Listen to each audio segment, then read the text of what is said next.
হরে কৃষ্ণ। আজ আমার গোপালের জন্মদিন অর্থাৎ জন্মাষ্টমী। তো আজকের দিনটা আমাদের কাছে অনেকটাই স্পেশাল। যেহেতু জন্মাষ্টমী তাই সকাল থেকেই কিন্তু ভগবানের ভোগের রান্নার তোড়জোড় শুরু হয়ে গেছে। মা কাকিমারা এখন থেকেই রান্না শুরু করে দিয়েছে। এখন থেকে যদি রান্না না করে তাহলে আমরা কিন্তু সন্ধ্যের মধ্যে রান্না শেষ করতে পারবো না। এখন দুপুর 1টা বাজে আর এখন থেকেই সমস্ত রান্না শুরু হয়ে গেছে। সন্ধ্যের আগে রান্নাগুলো শেষ করে নেওয়া হবে, কারণ সন্ধ্যা থেকে সন্ধ্যা আরতি এবং তারপর ভগবানের অভিষেক আছে। আর অনেক ভক্ত এখানে আসবে আর অনেক ভক্ত মিলেই কিন্তু এই অনুষ্ঠান করা হবে এবং সবাই ভগবানকে অভিষেক করবে। যেমন হয়তো কারো বাড়িতে গোপাল নেই, তাহলে তারা কাকে অভিষেক করবে? তাই এখানেই যাদের বাড়িতে গোপাল আসে সব গোপালকে নিয়ে এসে এক জায়গায় রেখে আমরা সবাই মিলে কিন্তু গোপালের অভিষেক। গোপালের যারা অভিষেক করাবে তারা কিন্তু সকাল থেকে পুরোপুরি উপবাস থাকবে আর গোপালের অভিষেকের পর অনুকূল প্রসাদ পাওয়া হবে। তো আমরাও কিন্তু সারা দিনটাই এখন উপবাস আছি। রাত 10:30-11টার সময় গোপালের অভিষেক হবে এবং তারপর কিন্তু আমরা অনুকূল প্রসাদ পাবো। আর পরের দিন পালন করে আমরা কিন্তু অন্ন প্রসাদ বা যে কোনো নর্মাল যে খাবার খাই সেই খাবার কিন্তু আমরা প্রসাদ পাবো। গোপালের অভিষেকের আগে আরতি হবে আর আরতির সঙ্গে কীর্তন হবে, গীতা পাঠ হবে আর অভিষেকের পর ভাগবতম পাঠ হবে, গীতা পাঠ হবে। তো এই সমস্ত কাজ আমরা যদি 12টা থেকে শুরু করি অভিষেক, তাহলে কিন্তু আমরা তাড়াতাড়ি শেষ করতে পারবো না। তাই জন্য আমরা ঠিক করেছি যাতে সবাই সুষ্ঠুভাবে এই কাজটা করতে পারে, তার জন্যই 11টা থেকে অভিষেক করানো শুরু হবে। কারণ সব ভক্তদের বাড়ি কিন্তু আমাদের বাড়ির কাছাকাছি না, কি বলতো, অনেক দূর থেকেও কিন্তু অনেক ভক্ত আসবে এবং তারা যাতে শান্তিতে অভিষেক করাতে পারে এবং ভগবানের সমস্ত সেবার কাজ করতে পারে, তার জন্য একটু তাড়াতাড়ি করা হচ্ছে। আর তাদের বাড়ির লোকও যাতে চিন্তা না করে, তাড়াতাড়ি একটু বাড়ি যেতে পারে, সেই জন্যই। এবার অভিষেক করানোর পর সমস্ত কিছু এই সেবার কাজ হয়ে গেলে এবার কিন্তু সমস্ত ভক্তদের সেবা হবে, সবাইকে প্রসাদ পাওয়ানো হবে, তারপর তারা সবাই বাড়ি যাবে। মনে চিন্তা নিয়ে কখনোই ভগবানের সেবা হয় না। পুরোপুরি ভগবানের দিকে যতক্ষণ না আমরা মনটাকে দিচ্ছি, ভগবানকে আমাদের মনটা যতক্ষণ নিবেদন না করছি ততক্ষণ মন থেকে ভগবানের সেবা হয় না। হয়তো হাত চলছে কিন্তু মন পড়ে আছে সেই বাড়ির দিকে।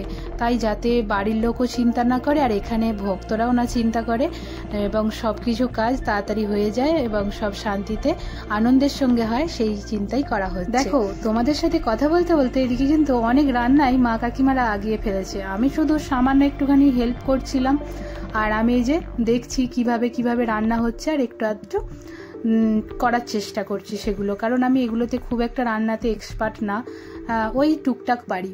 আর দেখো এখানে যে ড্রাই ফ্রুট এগুলো দিয়ে ভগবানের অভিষেকের অর্থাৎ গোপালের অভিষেকের মালা বানানো হবে। কাজু, কিশমিশ, চেরি ফল আরও অন্যান্য ড্রাই ফ্রুট এখানে ব্যবহার করাই যায় ভগবানের অভিষেকের মালার জন্য। আমরা এই 3টে জিনিসই মালা বানিয়েছি। কাজুগুলো শক্ত ছিল বলে ওগুলো একটু জলে ভিজিয়ে নরম করে নিয়ে যে মালা বানিয়ে নিয়েছি। 4টে মালা বানানো হয়েছে কারণ 4টে গোপাল আসবে এবং 4 জনেরই অভিষেক করা হবে।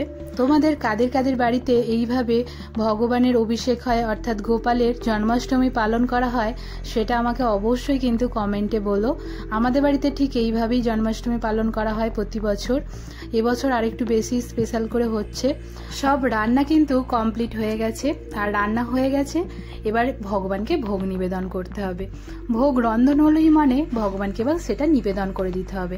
আর দেখো এখানে 4 গোপালকে বসানো হয়েছে এবং ভোগ নিবেদন করা হবে বলে সমস্ত ভোগ কিন্তু এখানে নিচে আমরা সাজিয়ে দিয়েছি। তো আমাদের ভোগেতে কি কি আছে সেটা তোমরা ভালো করে দেখো। অনেকেই কিন্তু জন্মাষ্টমীতে গোপালকে 56 ভোগ নিবেদন করে, কিন্তু আমরা করতে পারিনি। যতটা সম্ভব হয়েছে করেছি, কারণ আমাদের পরিস্থিতি এখন একটু খারাপ আছে, যে কারণে যতটা সম্ভব হয়েছে ততটাই ভগবানের জন্য করার চেষ্টা করেছি। এরকম অনেকেই আছে যাদের মনে কিন্তু জন্মাষ্টমী পালন করার খুব ইচ্ছা, কিন্তু বাড়ির কিছু পরিস্থিতি বলো বা এরকমও হতে পারে যে তারা জন্মাষ্টমী কিভাবে পালন করতে হয় সেগুলো জানে না, তাই জন্য তারা হয়তো জন্মাষ্টমী ঠিকভাবে পালন করে না আর করছে না। করার ইচ্ছা জাগে, তারা কিন্তু এই ভিডিও দেখে শিখে নিয়ে তারপর কিন্তু তোমরা জন্মাষ্টমী পালন করতেই পারো। এই যে আমরা যেভাবে করছি ঠিক সেভাবেই করতে পারো। এখন সন্ধ্যা হয়ে গেছে আর অনেক ভক্তরাই কিন্তু এখন চলে এসেছে আর এখনই আরতি শুরু হবে। তার আগে এই যে গোপালের জন্য আমি কিছু জামা কিনে রেখেছিলাম, 4 গোপালের জন্য 4টে জামা, তো সেগুলি তোমরা দেখো। এই যে এটা একটা জামা, এটা খুব সুন্দর দেখতে কিন্তু জামাগুলো। গোপালের যেমন জামা পছন্দ ঠিক তেমনই কিন্তু দর্জিকে দিয়ে তার পছন্দের জামাগুলো তৈরি করিয়ে নেয়। আর দেখো এই যে এই জামাগুলো আমি কিনেছি, কালারগুলো কতটা সুন্দর। এবার আরতি শুরু হয়ে গেছে, তোমরা ভালো করে কিন্তু দেখতে থাকো ভিডিওটা।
আরতি সম্পূর্ণ হয়ে গেছে। এখন সব ভক্তরা অধীর আগ্রহে অভিষেকের জন্য এখানে বসে আছে।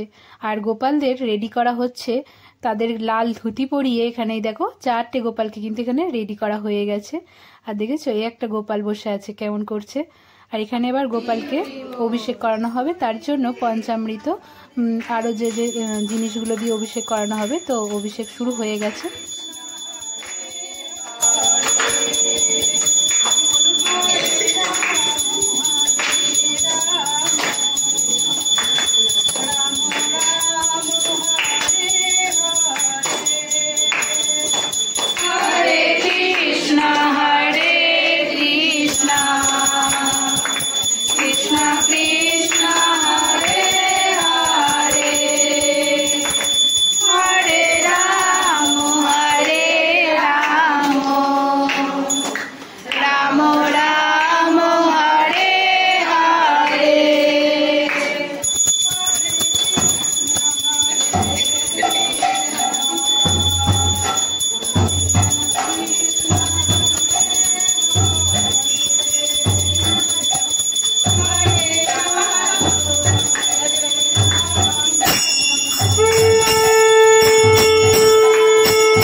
অভিষেক হয়ে গেছে।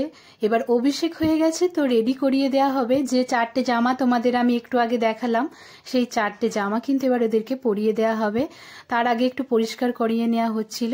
হয়ে যাওয়ার পর দেখো জামাগুলো পরিয়ে আর এখানে ফুল দিয়ে সাজিয়ে গোপালদেরকে বসিয়ে দেওয়া হয়েছে, আর কত সুন্দর লাগছে। সমস্ত আলেখ্যকেও কিন্তু এখানে ফুল দিয়ে সাজানো হচ্ছে। আর তারপর এখানে কিন্তু সমস্ত ভক্তদের এবার প্রসাদ পাওয়ানো হবে, তো প্রতিটা থালায় ভাগ করে দেওয়া হচ্ছিল। আর তারপর এখানে বাইরের দিকে কিন্তু অনেক সবাই প্রসাদ পেতেও বসে গেছে। ভক্তদের প্রসাদ পাওয়ার পর আমরাও প্রসাদ পেতে বসবো। তো আমাদের বাড়ির কিছু জন এখনো আসেনি, তার জন্যই আমরা অপেক্ষা করছিলাম। এলে আমরাও সব একসাথে প্রসাদ পেয়ে নেব। হরে কৃষ্ণ, হরি বল।